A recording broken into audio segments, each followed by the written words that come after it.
Okay. Coach, a very important victory here for you in early quest as you look forward to strengthen your team. Yeah, this was a difficult win for us, and I'm pleased with the players, the way they play today, the work.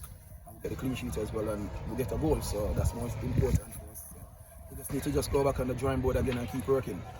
See where you have made a number of changes in your squad, bringing in a number of players. How well is it working for you? It's working well, but you have to use experience as well as the youngsters. And we're trying to get the right blend, and I think it's going the right way for us.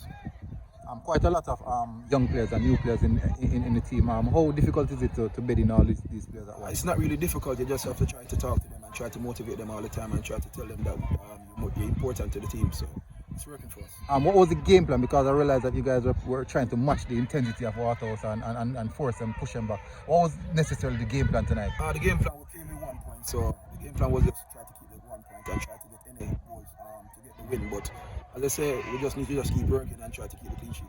Is this now something that you're just going to build on to? Yeah, you have to build on it. You have to go back in the training and do about the same thing or more that you did last week. So as I say, we just have to come right again the next week.